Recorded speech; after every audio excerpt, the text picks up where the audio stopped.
Great.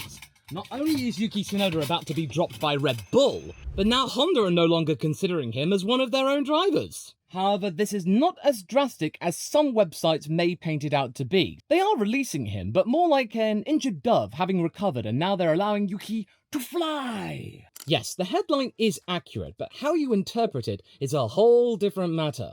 On the surface, the news comes at an awkward time for the Japanese driver. Because, come on, be realistic here. Christian Horner took one look at the Japanese driver and just went like, oh, you know what? I don't want to give it a go. But it has been quite unstable news in the past few days for the driver, with not only a change of management being announced, but then clarification coming from the CEO of Honda Racing, Koji Watanabe, and their advisor Takuma Sato. Yes, that Takuma Sato, as to their ongoing relationship with the driver.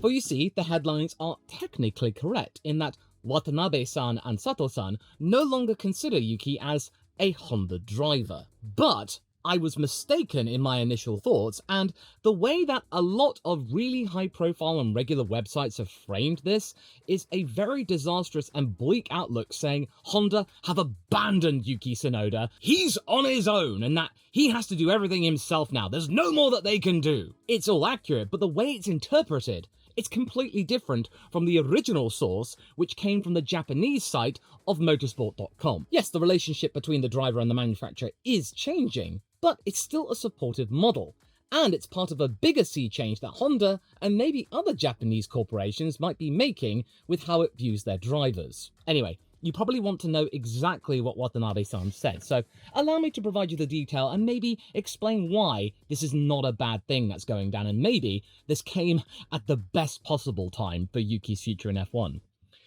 He's in his 5th season in F1 now. He's an experienced driver, and he's on his own. I hope he makes the decision that's best for him. Wait, hold on, I'm not done yet. I think this year is a very important season, and I think next year's seat will probably be decided very quickly. So I want him to seize the opportunity and timing and take the next step. I believe he can do that. Yuki-san is connected to us through a sponsorship contract. Although he is essentially an independent driver, he has a sponsorship contract with Honda Motors. I think he needs to take action on his own. He's in his 5th year, he's skilled, and he knows the world of F1 very well. There's not much we can do for him. I want him to get the team he needs, including his manager, and go and get the seats he needs. He's a professional, after all. Well, that's really glowing. They call him a professional. They want him to find the seat that he needs, but they're also going to give him still some money, which I think is actually not a bad deal at all. But yes, those first couple of sentences, it may give the impression that Honda is stepping back from Yuki, especially given that their agreement with Aston Martin is avoiding pushing a Honda-backed driver into one of those seats, much to the delight of one Lance Stroll. However, the reality is a bit more strategic rather than reactionary. Instead of Honda just dropping Yuki Tsunoda altogether, what Honda is doing with maybe Yuki and other drivers, including Ayumu Uwasa, is instead of just taking control of the entire widget for the driver, that they are moving to simply just financially backing them, a sponsor, providing the capital needed to excel and fly, but allowing the driver a little bit more autonomy to be able to find the right team that is relevant to them and can give them the best chances in motorsport, not just in Japan, but most importantly, outside of Japan, and I'll clarify a bit more on that in a moment. And I think it's had an effect already, with Racing Bull's team principal Laura Mekis praising Tsunoda's resilience following his rejection by Red Bull, noting that he returned to the squad back in January with renewed focus and motivation. Rather than dwelling on lost opportunities, Tsunoda might be using this as a catalyst for reinvention, a shift that aligns with Honda's evolving expectations. And this is continuing with the trend that I've seen from Racing Bulls and Laura Mekis and anybody who works there, including Andy Permain, who came in from Alpine, that they think, Yuki's great, we really like him, we're glad that he's still with us, but he really deserves a chance in Formula One, what's going on here? And when you get the sister team of Red Bull Racing going, hang on a minute, what's going on here? And they're actually then donning their own spanners of speculation, you know, you've got a fundamental problem going on here, and given what's going on with Christian Horner and the Red Bull organisation at the moment, maybe it's for the best that Yuki finds work elsewhere. But for now, you know, he's got the backing of Racing Bulls, and that's a good thing. Well, Helmut Marko might have something to say about that, but again, later in the video. And traditionally, as we have seen in decades of Formula One, Honda and Toyota have ensured their drivers secured F1 seats alongside their engine contracts, as seen with Satoru Nakajima at Lotus and Kazuki Nakajima, his son, at Williams. Now, Watanabe-san believes that maybe this model is outdated, limiting driver growth, and instead of dictating career paths for those drivers, Honda is instead offering money whilst pushing drivers to negotiate and secure opportunities on their own, independently. And now Watanabe-san has realized, yeah, maybe we were the problem. Maybe we were the reason why Japanese drivers struggled to get out of their native country. And I don't think you need me to tell you that, even though we have seen a fair few Japanese drivers within Formula One, they don't tend to last very long, with Ukyo Katayama being the formerly most experienced driver within Formula One, and Yuki is about to actually take that over the 100 race barrier for the very first time. Whilst that's really good, we've got a really experienced and long-lasting Japanese driver, it's been for the same team, and you'd expect him to progress upwards, but then he doesn't. So it's a bit of a bittersweet, honor. So what Watanabe-san makes perfect sense. The days of having drivers set up by the manufacturer and then riding that bandwagon and just expecting them to do all the heavy lifting, that must be a thing of the past if any driver wishes to succeed internationally. Oh my goodness, thank you! Somebody said it! We might, in the not-too-distant future, get more Japanese drivers who really excel on the international field. More and more and more of them. We've started to see a trend with Kamui Kobayashi, Toyota Gazoo Racing, really making an impact. We now need Honda to do the same thing that Toyota has dabbled in within World Endurance. And maybe this is what Toyota Gazoo is doing with Haas, to really understand Formula One, to really get many drivers out there and have a pathway into that route. With Tomo Miata in Formula 2,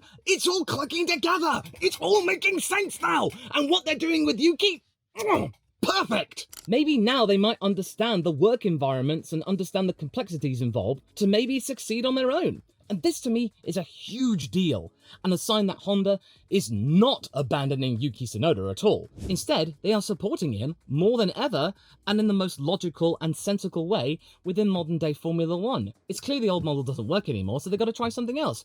And what way works within Formula One still to this day? Money. But I do understand that some of you out there might be a little bit cynical, and might be calling that into, doubt, saying that, oh, maybe Papa Stroll said, you don't get to pick a driver. My boy Lance is getting that second seat, and that is the final straw, or else I'll be extremely angry. So yes, if Yuki were to be on their radar, he would have to impress on his own this season, which in of itself is perfectly reasonable. But that being said, this is probably the best thing that could have happened to Tsunoda, and it goes some way to explain partially why the negotiations between himself and Red Bull Racing failed to go anywhere over the course of 2024. You know, other than the occasional time when Honda went on the record saying that they were insisting and pleading with Red Bull Racing just to even get Yuki in a current Red Bull car. We had a little bit of a dabbling at the Goodwood Festival of Speed last year. By the way, I'm going this year for Saturday and Sunday. And we saw him in an RB18, albeit with the wrong headwear, but it didn't really matter. It still looked cool, though. And then he got his chance in Abu Dhabi in the RB20, and he impressed. He did all of the programs, he didn't crash the car, and the engineers impressed him. And then he was said, yeah, this RB20, I like it. I can work with it, no problem. He showed so much confidence, and it was so impressive to see. But that all fell on deaf ears, though, because, well, I mean, we all know what's going to happen with Red Bull in the not-too-distant future. And no, I'm not getting into that topic because, hey, I'm a British content creator. I don't want to be pummeled into oblivion. But yes, that Abu Dhabi test, Honda were using what little influence they had remaining with Red Bull Racing to give Yuki that chance. And that was probably their last major salvo left in their reserve, with Christian Horner's outfit showing more and more examples recently of their relationship with Ford cropping up, and the team looking away from Honda and toward the American automotive giant and partner in their own powertrain. So yeah, maybe this might have been the wake-up call for Honda to realize that, hey, what we've been doing for so many years just doesn't work on the international stage anymore, because Red Bull is stonewalling us. They're not going to put Yuki in the car no matter what we do. He's already proven himself. He's still here. He's improving rapidly. He's fended off so many of his teammates in the last couple of years especially, and that's still not enough. And it's now made the wider world of Formula One go, hang on a minute, he even though Yuki may not be a super great driver at the moment, he's certainly done the time to justify a seat at the senior team over Liam Lawson, who's only done 11 races and has become the least experienced Red Bull racing driver in the entire team's existence. So yeah, maybe off the back of that, Tsunoda's been given a strong hint by his backers that he needs to take the next step in navigating the nuances of F1 on his own with the right partners. But hey, they will still back him with a cool $10 million a year sponsorship token. And again, that's not a slight, and it's not me calling Yuki a paid driver. As we have seen up and down the grid, these days to get into Formula 1, you do need to come with a sponsorship ticket, which is fairly sizable. And touching back upon Laura Mecki's comments that Yuki came back in January a changed man, Yuki also changed management, bringing in Diego Menchaca, a specialist in both single-seater and GT racing. And according to Planet F1, Menchaca's broad experience makes him well-suited to help Tsunoda navigate the complexities of Formula 1, particularly in strategy, communication, and career progression, key areas where Red Bull's Helmut Marko have been most critical regarding the Japanese driver. So yeah, this is ticking all of the boxes that Helmut Marko wanted to see from Yuki, to be able to communicate more effectively, keep his temper under control, and just be a little bit more effective in terms of strategy on the fly. Because as we saw, V-Carb last year were a little bit lacking in the strategy department, but it is all signalling a shift that, hey, this ticket with Red Bull Racing, it's not going to go anywhere. Honda's done all they can't do any more, so now Yuki's got to take the initiative for himself and find somebody who can actually help him and give him the right concentration and contracts and contacts that he needs to be able to survive within the sport for another year or maybe more. This isn't a sign that Yuki Tsunoda's on the way out at all, it's just showing that he's actually taking this matter seriously and is deciding to make the action now instead of having to do it when Red Bull formally announced that they're dropping Yuki Tsunoda for next year and then everywhere else is filled up and then there's nothing he can do except maybe take on a reserve driver ticket and then hope for the best the following year. And Yuki has said that he's already been thoroughly impressed with what Menchaca's been able to do, with his gusto thus far, already forging a direct link with Dr. Marko, and most likely making his case with the Austrian advisor to Red Bull Racing to maybe give Yuki a chance later in the year, maybe stave off potential threats from the Red Bull Junior team. And it seems like this effort has gone down very well with Helmut Marko, the two men, the manager and the special advisor, really becoming good firm friends, and about time too. Because again, this came at the best possible time, when Helmut Marko has been getting on the blower to anyone who would listen that Yuki Tsunoda 2025, this is a make or break year for him, that he has to beat his teammate or else his time in Formula 1 will come to a very swift and bitter end. As if we need to be reminded, Helmut, you've been saying that the last 2 seasons, no, 3 seasons, that Yuki has to step up, and look what he's done. He's stepped up against Nick De Vries, against Liam Lawson, against Daniel Ricciardo, and now probably Isaac Hadjar, but that remains to be seen. Although, admittedly, if he does get trounced by Isaac, then there might be some justification. But that hasn't happened yet, and in pre-season testing, we haven't seen any signs to that obvious effect. But anyway, this is what Helmut had to say specifically. Ahem. He has to, Yuki. Show it himself. He has a young, fast teammate next to him, and it's his own future, you know? So he has to motivate himself. If he is doing well, then there is a future. If not, then maybe there's no chance in F1 for him. Why we didn't promote him was mainly a question of mental strength. Around Mexico, Yuki unfortunately had his 2 accidents, and at the time, Liam did very well, so it was more or less looking at all the facts for us, and then at the reasons why we have chosen Liam. Wasn't one of the accidents in Mexico, Helmut, something to do with Alex Albon, that it was something that Yuki barely could do anything about, that it was just something, he was a passenger? So blaming him for that is a little bit, convenient, wouldn't you say? So, yes, Marko is being as blunt as ever. Yuki has to beat Isaac this year, or else. Or else what, Law? What exactly could they do? Well, I wouldn't be surprised, and I do have to get the spanner out again, and maybe I might get the foam of doubt out as well, because this one's a little bit spicy, in that maybe considering that Honda's on the way out and Ford's coming in, that Christian Horner and Helmut Marko might just decide to go, fudge it, and eject Yuki from the entire Red Bull family. So maybe Tsunoda getting a new manager who's doing well calming Helmut Marko down came not a moment too soon. Wait, are you serious, Law? Why would they do that? That would be an utter betrayal toward Honda, dropping one of their own drivers? They can't be that callous, right? Well, that's the thing. Honda have just said that they no longer view Yuki Tsunoda as a Honda driver that they would protect. They will financially back him, but they're expecting him to be more independent, so he needs to come up with a plan on his own. But again, this is not Honda abandoning him, this is allowing Yuki to flourish on his own terms. Because Honda have realised that what they've been doing hasn't been working and has actually been suffocating the drivers and leaving them completely vulnerable on the F1 and international stage. And also, engines are frozen, and it really depends on how Red Bull and Racing Bulls do this year. That maybe they might have other priorities and worries that are bigger than Yuki. If all the eggs are in the Max basket for 2025, and Racing Bulls are not really making much of an impact in the midfield, or even end up 9th as I predicted for this year, the entire team might choose to just hold their hands up, give up on this year, and focus on the next year, on a driver which both senior Red Bull figureheads rate highly, Arvid Lindblad. I don't want this to happen in 2025, but it might, to either Isaac or Yuki. And in all honesty, Tsunoda and Hadjar, they shouldn't be made to feel threatened, especially Yuki, after all of these years having to prove himself and then proving the doubters wrong. But, you know, Red Bull's history, it tends to suggest otherwise, and I don't think any amount of Red Bull trying to turn over a new leaf or maybe provide a different outlook, a cultural reset, is going to change anything in this regard with the Red Bull Junior team, because Helmut Marko is still in charge. And though technically eligible for F1, Lindblad still needs private testing and FP1 mileage to be able to justify the promotion. Yet, I do have to point out he has already had a taste of AlphaTauri's 2023 car in a private test, so maybe that super license is forthcoming. And it's no secret that Helmut Marko enjoys keeping his drivers under pressure, and Lindblad is another level of control. But why? Tsunoda's already proven himself, but at the same time, you've got to remember what was said about Hadjar last year, that Marko really rated the guy.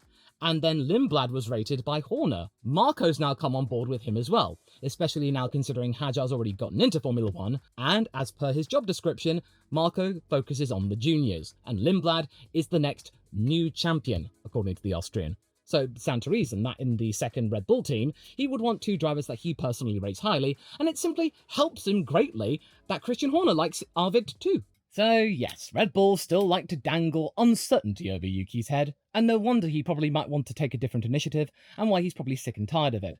Maybe he doesn't want that Red Bull racing ticket after all. Maybe they don't do well this year. Maybe they screw up the 2026 rules and then they completely drop out of contention, and then maybe Yuki will thinking, yeah, maybe that's for the best. The point is that 2025 is a year where all teams may pump the brakes on their cars for this season if it's clear that their respective goals are not likely to occur, that they have little chance of glory. Because I think you don't need me to tell you that in some circles, Red Bull's reputation is very much down the toilet. So yeah, they might be thinking, oh, what's the harm in one more flush? Flushing Yuki out of the seat. And also maybe in preparation for whatever goes down at the senior team. Either Liam Lawson struggling to bed himself in there, or Max Verstappen growing more and more impatient by the day, causing friction behind the scenes, or worse, chooses to leave Red Bull should they really fall off and trigger a supposed championship position clause should he finish lower than third in the championship standings. There is hope though, and let's remember, as part of most likely appeasing Honda for 2025, both Tsunoda and fellow Red Bull driver Ayumu Iwasa are reserve drivers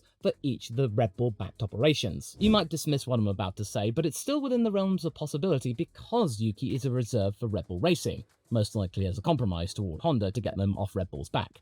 But I think there is a chance that maybe this year, should Max really go off the rails and incur the wrath of the FIA some more, there might be a chance for Tsunoda to make as much of an impact as Oliver Behrman did for Ferrari in Jeddah and Franco Colapinto did for Williams in Baku, and act like the ultimate super sub. Max Verstappen is currently 4 penalty points away from an automatic race ban, as we saw with K-Mag last year.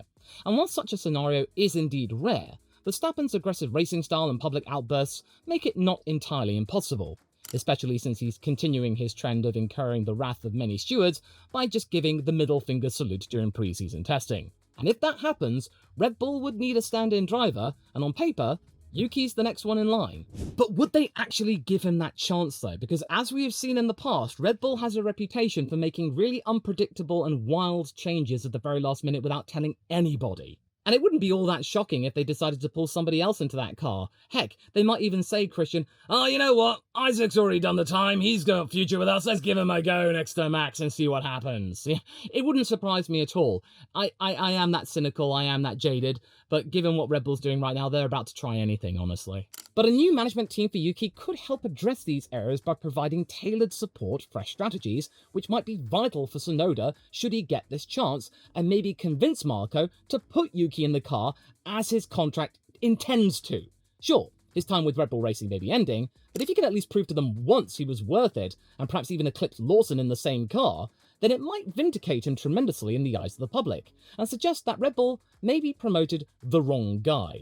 But again, I can't escape the cynical minds in my head that they would indeed either put Isaac Hadjar in the car, Arvid Lindblad on the car, or maybe just for absolute giggles, they might ask Daniel Ricciardo to come back one more time. Now, I'm not suggesting that will happen, but anything could happen within Formula One, as the late great Murray Walker once said. I wouldn't be surprised if the excuse for not putting Yuki in the RB21 would be saying, oh, he's more needed at Racing Bulls to prop them. Oh, give me a break. In any case, I want to assure you that despite a challenging landscape with tight contracts and stiff competition, and of course the media not really helping with Yuki Tsunoda's situation, and basically saying it's the end of the world for him, Honda is changing the terms of its relationship, but in a more prosperous and liberating manner. Yuki's raw speed and aggressive drive, when honed through his new management team, might signal a transformative potential. So rather than seeing this as a downward spiral for the Japanese driver, that he's lost all hope for a future in Formula One, that maybe now he's come into 2025 with a clearer head, another wake-up call, and no longer having to rely on Honda to do everything for him, and to trust Red Bull has his best interests at heart, because they simply do not. And now it's up to Yuki to tailor-make the best solution and strategy for himself, instead of Honda just copying and pasting all the time for several decades, which no longer works. So yeah, there might be hope for Yuki yet, and there might be an opportunity at Aston Martin after all, but if it does come around, it would have to be earned on pure merit, instead of Honda just telling Aston Martin and Papa Stroll that, oh, Yuki-san is really good, honest, trust us, because, yeah, we're not telling you what to do. No, I think if it does happen, no, Tsunoda will have genuinely impressed. Or maybe Aston Martin might not have any choice, because Lance Stroll will simply just crash out in a really, really big way, which makes his position in F1 completely untenable. Or simply Lance just goes, Dad, I don't want to do this anymore. Get someone else. And Honda goes, ah. But yeah, Yuki getting the Aston Martin ticket on merit, that would be a lot more satisfying, wouldn't you say? And speaking of satisfying, the prevailing wind is pointed at Williams all the more lately, with more and more evidence proving that positive change is headed in the team's direction at last. To find out more about why this is actually becoming more and more real by the day, and now the top teams are paying more attention to the Grove-based team, watch this video next, straight after this one.